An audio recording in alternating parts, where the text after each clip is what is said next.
Olá, bem-vindos ao Portal de Luz. Qual é a importância do convívio social para a evolução da alma humana? Nós podemos pensar que sem a interação constante e amorosa com todos que nos rodeiam, que convivem conosco, não haveria grandes chances de conseguirmos efetuar e mesmo concretizar a nossa reforma íntima. Vamos refletir sobre esse tema no programa de hoje. Mas antes de começarmos, nós vamos convidar todos vocês para ouvirmos juntos a mensagem psicografada por Chico Xavier. O primeiro passo. A regra áurea recebe citações em todos os países. Em torno dela gravitam livros, poemas, apelos e sermões preciosos. Entretanto, raros se lembram do primeiro passo para que se desvele toda a sua grandeza. Não podemos reclamar a ajuda dos outros. Antes, é justo prestar auxílio. Não será lícito exigir a desculpa de alguém. Antes, é imperioso saibamos desculpar. Convidados a compreender, muitos dizem não posso. E instados a auxiliar, respondem muitos ainda não. Esquecem-se, porém, de que amanhã serão talvez os necessitados e os réus carecentes de perdão e socorro.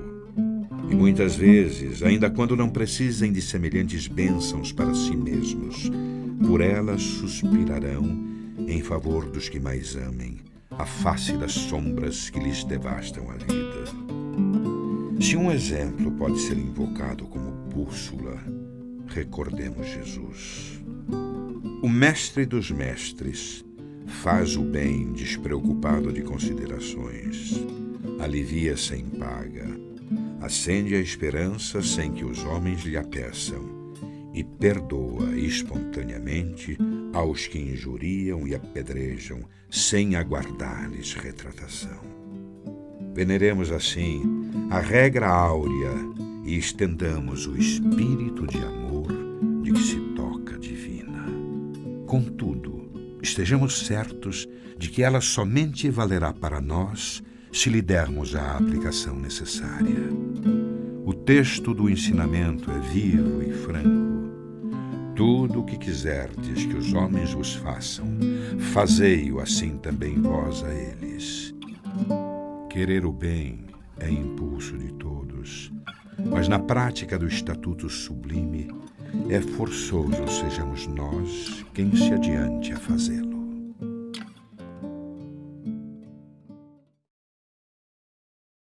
Será que a vida em sociedade é o que nos traz o verdadeiro sentido para a nossa encarnação? Esse questionamento foi levantado pela psicóloga clínica e palestrante espírita Celi Faria Mareuzi, na última edição do jornal Folha Espírita. Conforme ela mesma afirma no seu artigo na Folha, o ser humano é gregário. O que isso significa? Significa que nós temos a necessidade de viver em grupos, de buscarmos a companhia de outros semelhantes e de nos sentirmos confortáveis nas diversas situações sociais.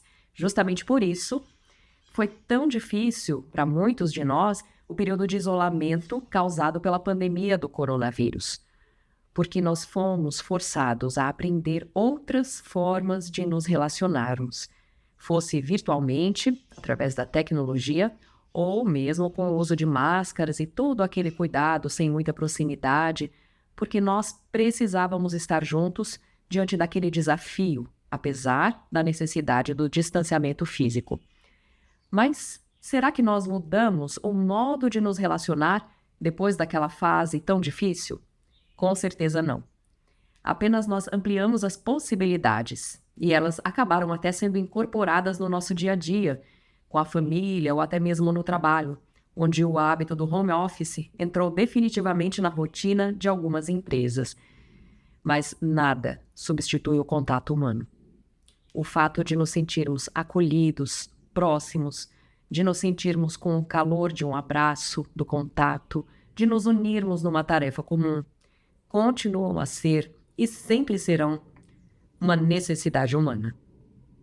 Nós saímos renovados desses momentos, tanto que quase sempre nós nem percebemos o tempo passar. Como é bom nós termos conversas edificantes presenciais com pessoas que nós admiramos, que nós gostamos. E o que a ciência nos aponta sobre o contato humano? O Dr. Vivek Murthy, autor do livro O Poder Curativo das Relações Humanas, que a doutora Celi nos falou, explica que a solidão pode ser muito nociva.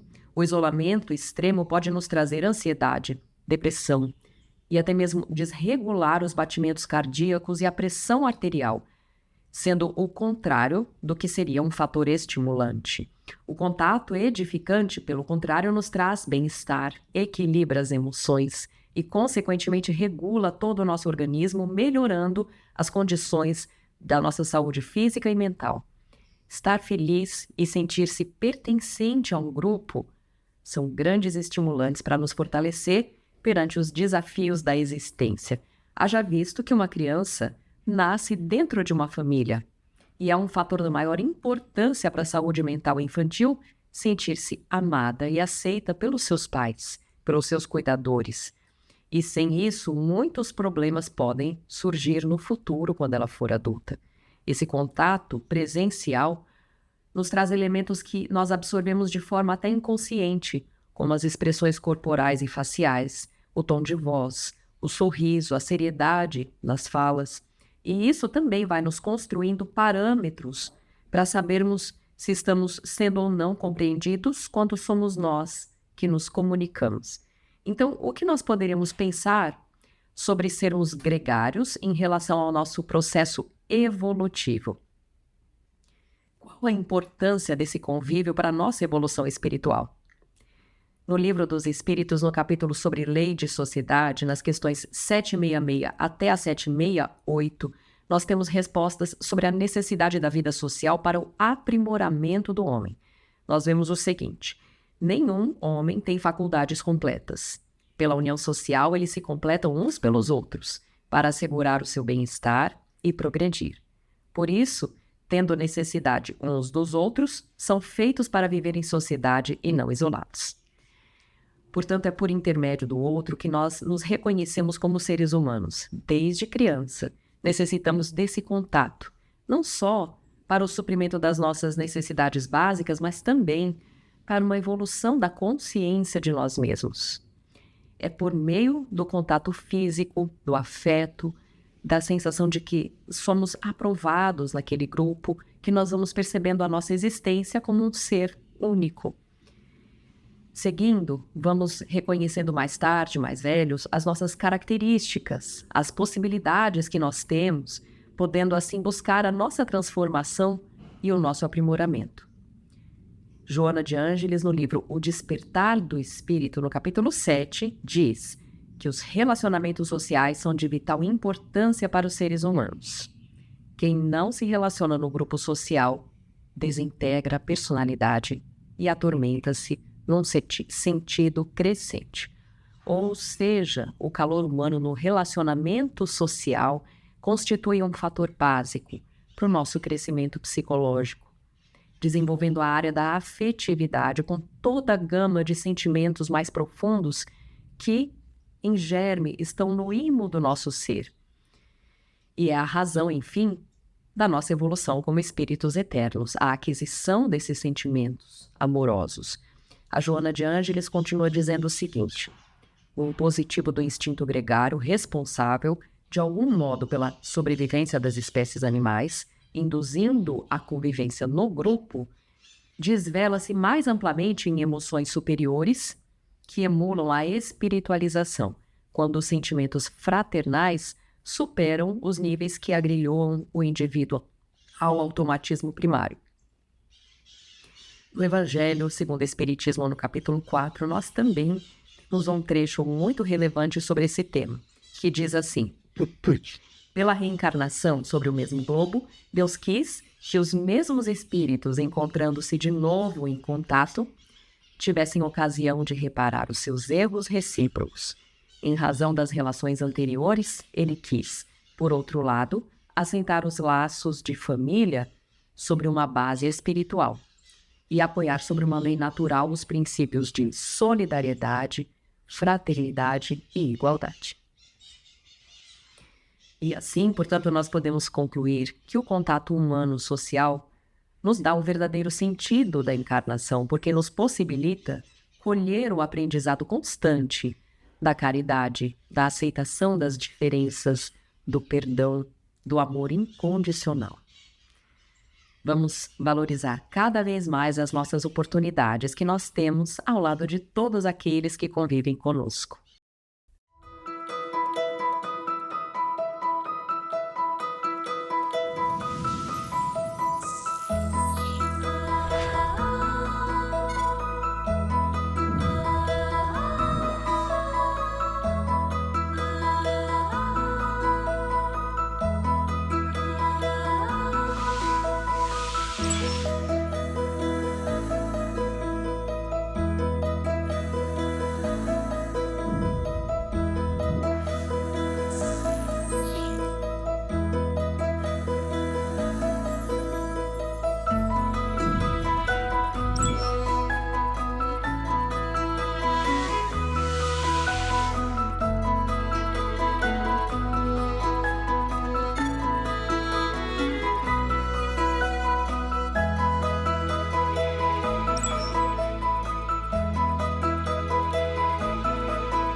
Olá, nós vamos agora ouvir a nossa amiga Sandra Marinho no quadro Educa a Tua Alma.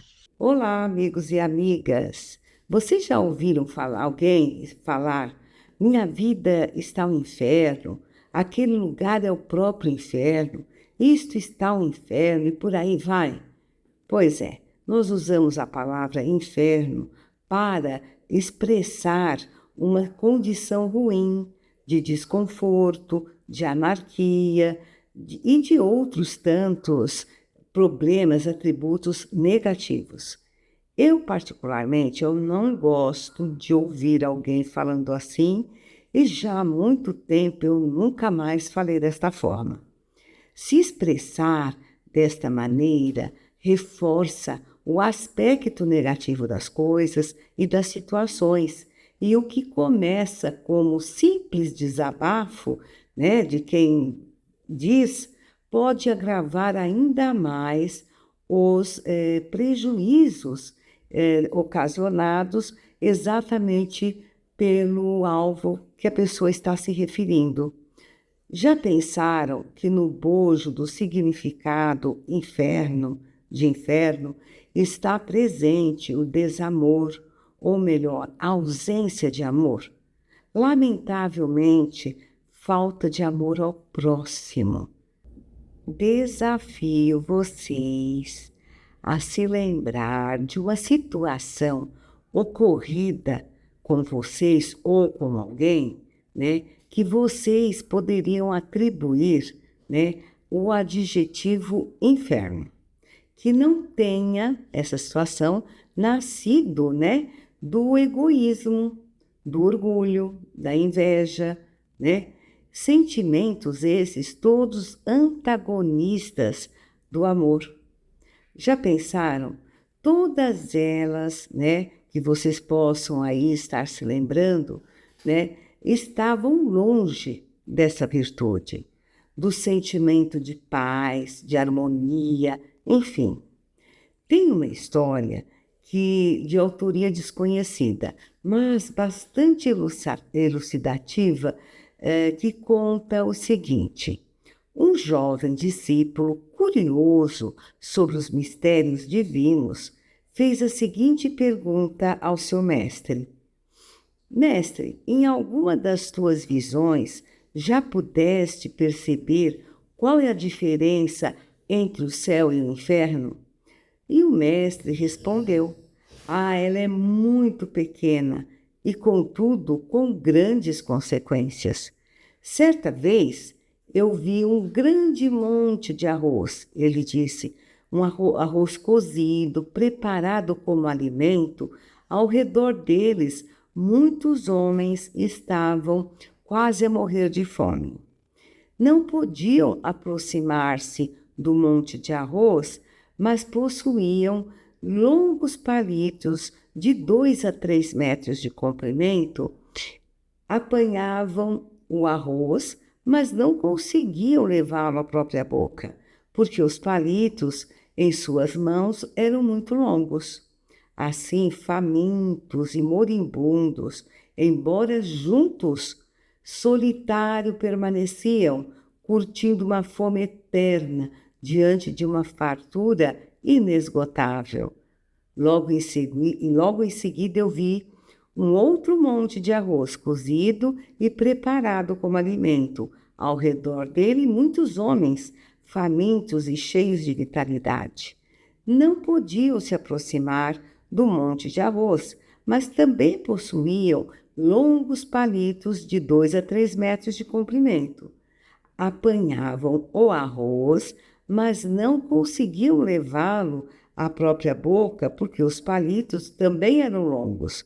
Mas, com seus longos palitos, em vez de levá-los à própria boca, serviam uns aos outros e assim matavam a sua fome, né, insaciável, numa grande comunhão fraterna, juntos e solidários, gozando a excelência dos homens e das coisas.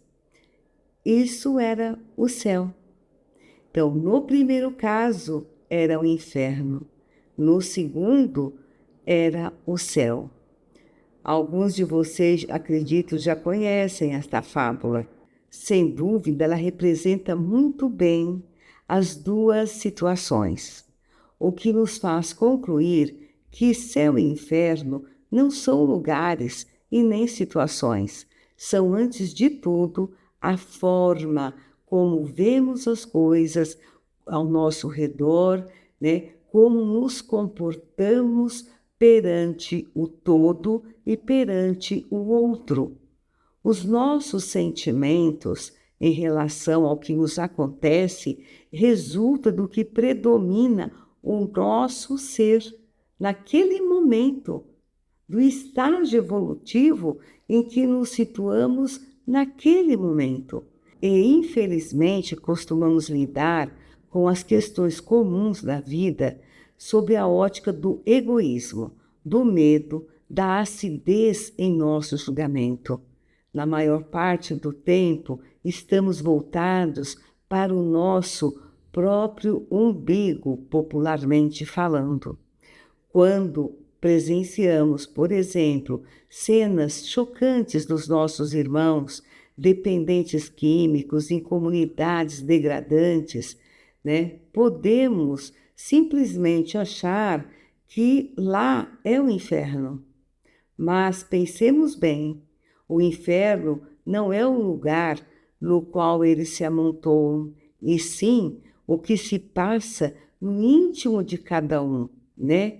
Daqueles espíritos presos, àqueles corpos carcomidos pelas drogas, que se reflete em todo o ambiente, em todo o entorno. E assim, desta forma, né, nos desviando, nos esquivando desses irmãos, né, nós estamos deixando, né, de transformar essa situação, né?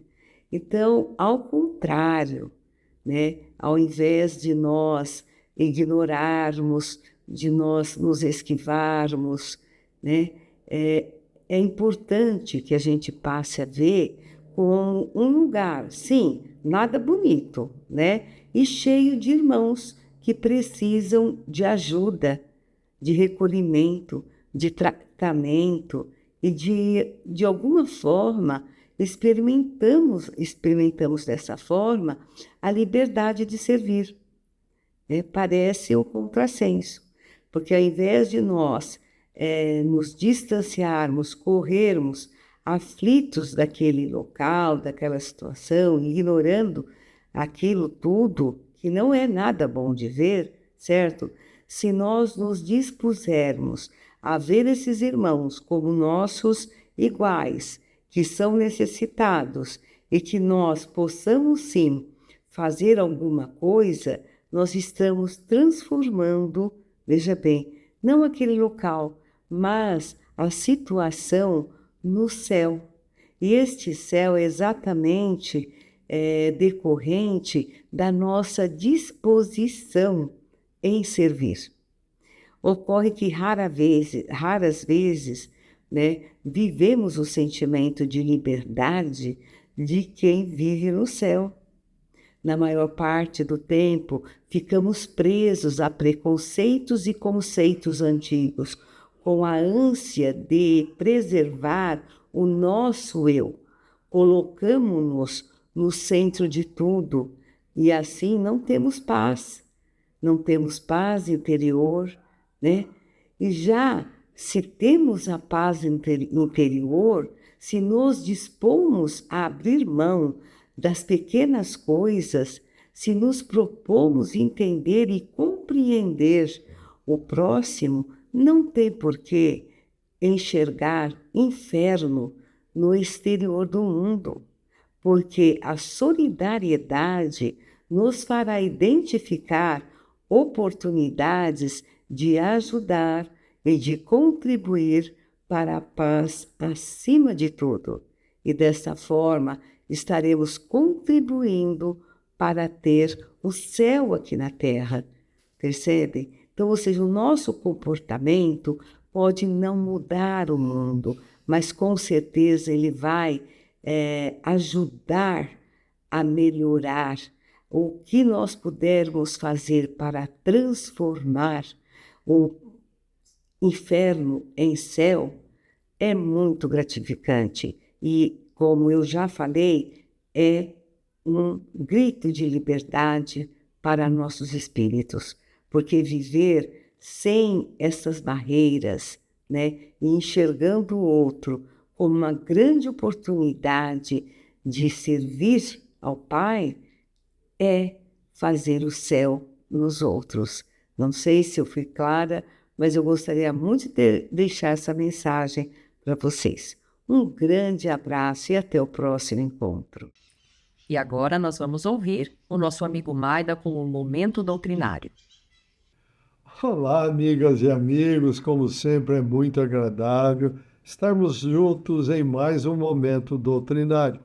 Hoje convidamos a todos para refletirmos sobre o tema A Perda de Pessoas Amadas, o qual consta no livro dos Espíritos, onde nas questões 934 a 936, os Espíritos da Codificação trazem esclarecimentos dizendo, questão 934, por que a perda das pessoas queridas nos causa um desgosto tanto mais legítimo quanto irreparável e independente de nossa vontade?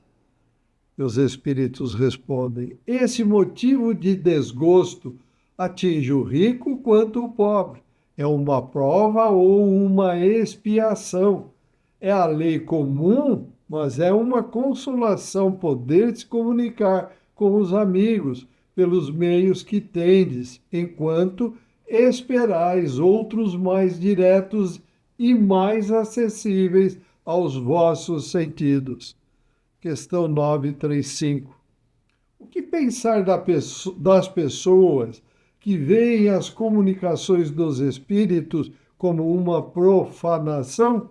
Os espíritos respondem, não pode haver nisso profanação, quando há recolhimento e quando a evocação é feita com respeito e dignidade.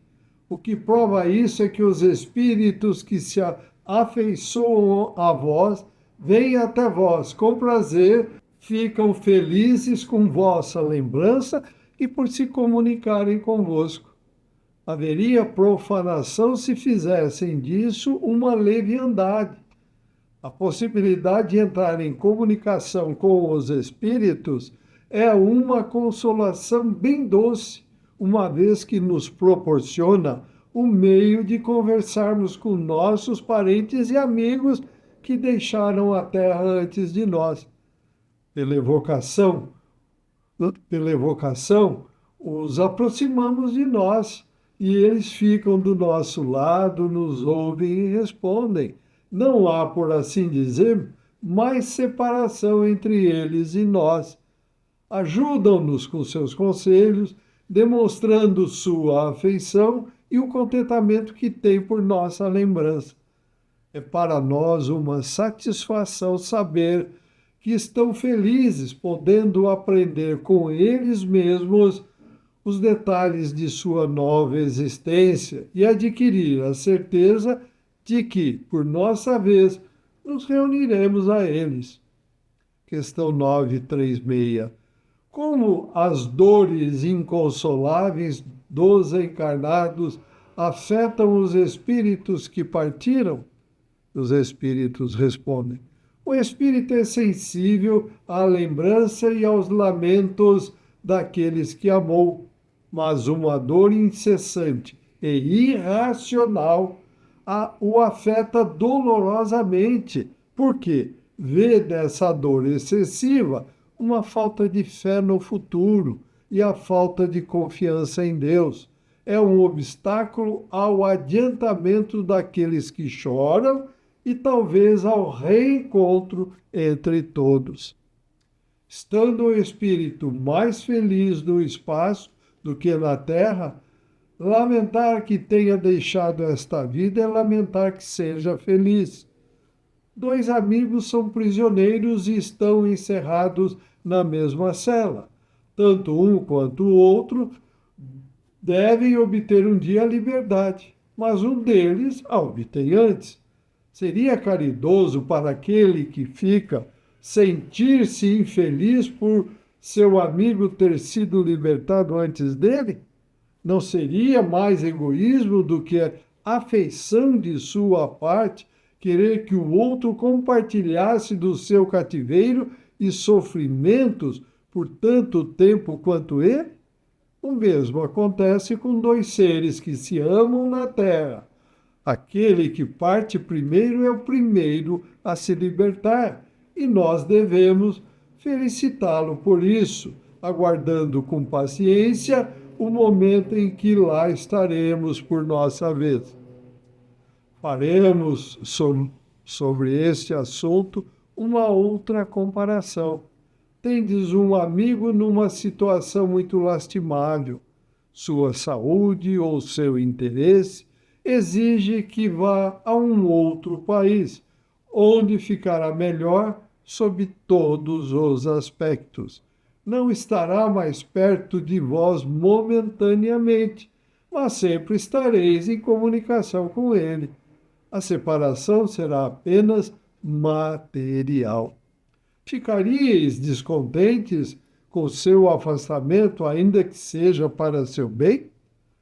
Pelas provas evidentes que apresenta da vida futura, da presença ao nosso redor, daqueles que amamos e da continuidade de sua afeição e dedicação por nós, pelas relações que nos permitem ter com eles, a doutrina espírita nos oferece uma suprema consolação para uma das causas mais legítimas da dor.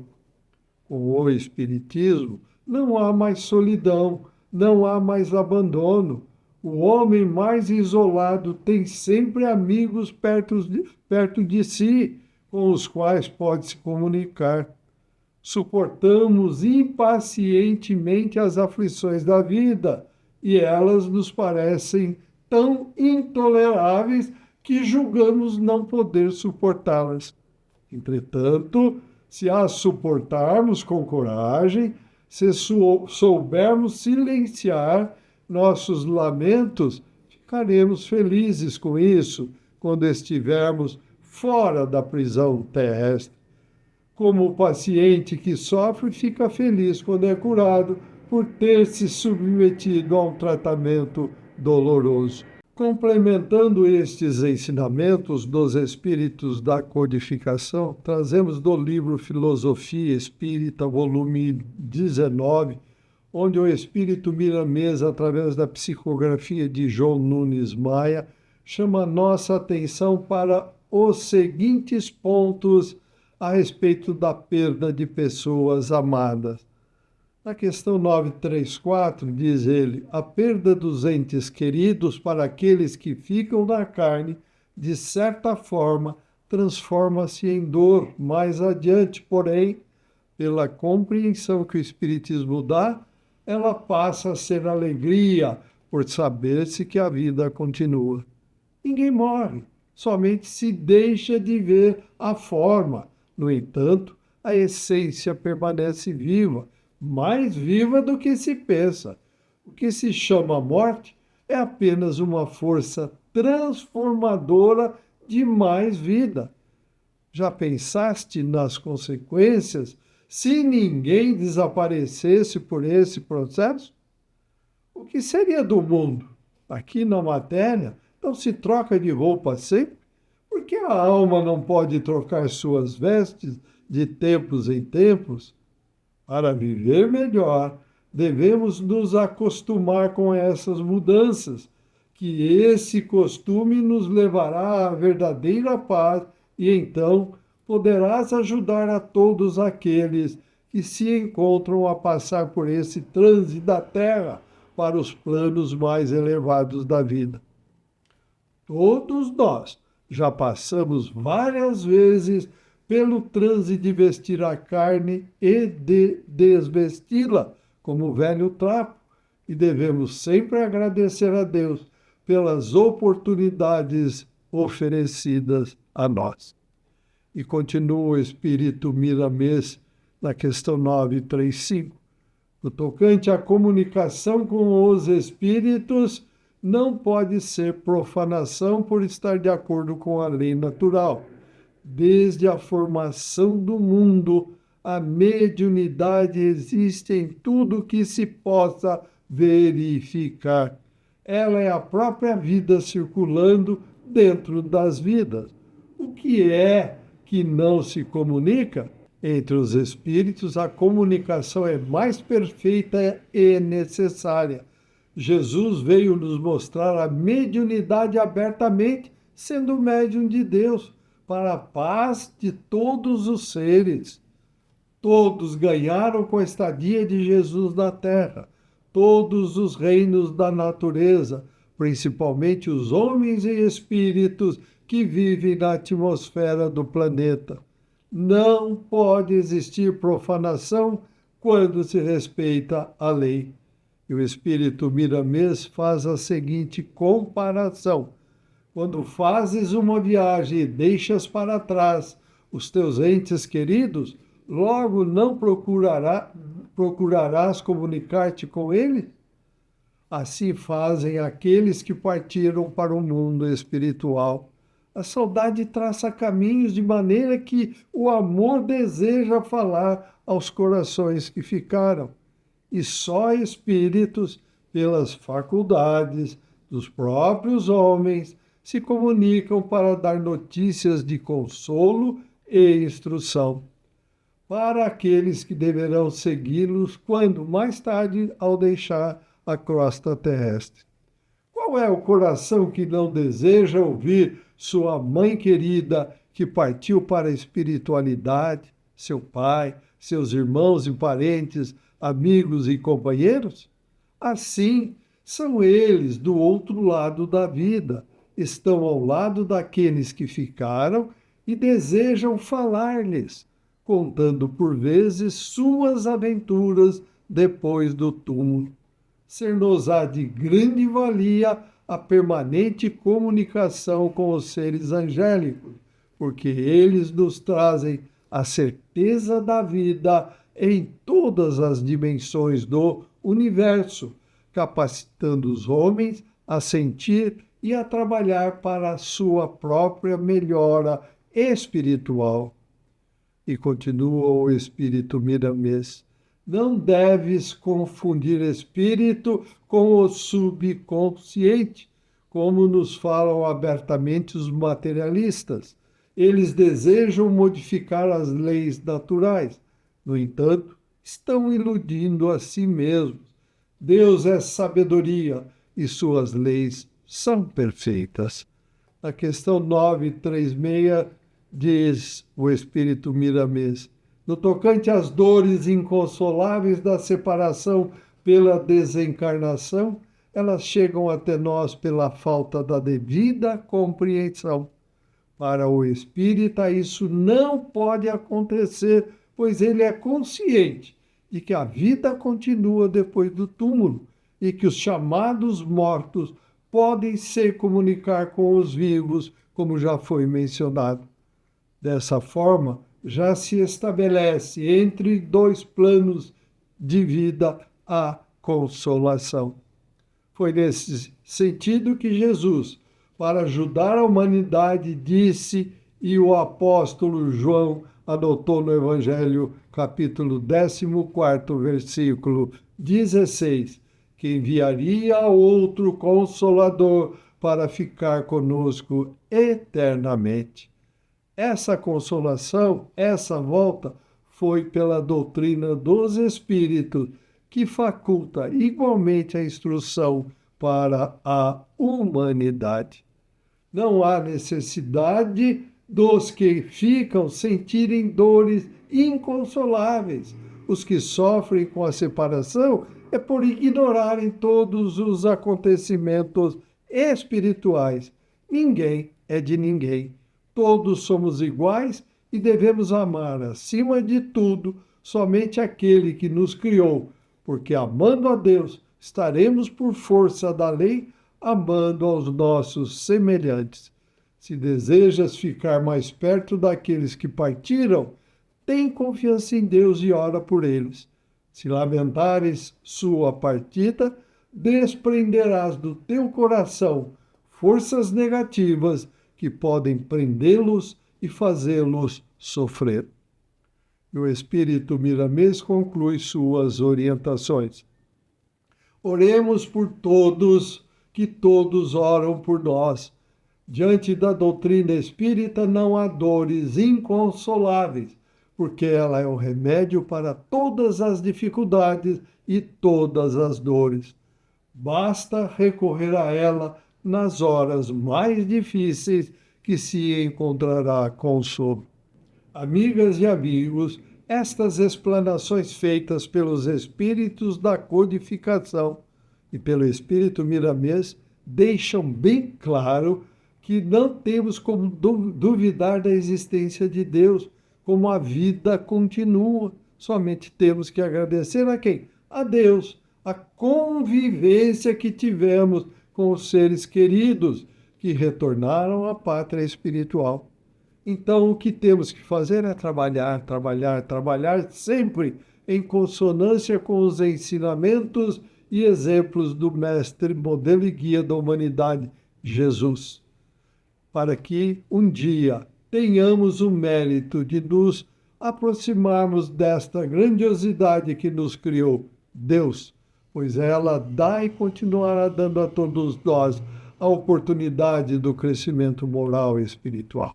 Só temos que agradecê-lo pelas grandiosas oportunidades que ele e dele sempre estamos recebendo. Boas reflexões. Agradecemos a todos pela companhia e os convidamos para que continuem a acompanhar o Portal de Luz e que compartilhem esses nossos estudos nas redes sociais. Desejamos muita saúde, paz, equilíbrio e amor do coração. E até o próximo encontro. Fiquem com Deus. Um forte abraço a todos. Muito obrigado. Estamos encerrando o programa de hoje por aqui. E se você gostou do nosso conteúdo, curta esse vídeo, compartilhe com seus amigos, porque isso vai ajudar a divulgar a mensagem espírita de amor e de esperança para cada vez mais pessoas. Muito obrigada e até a próxima.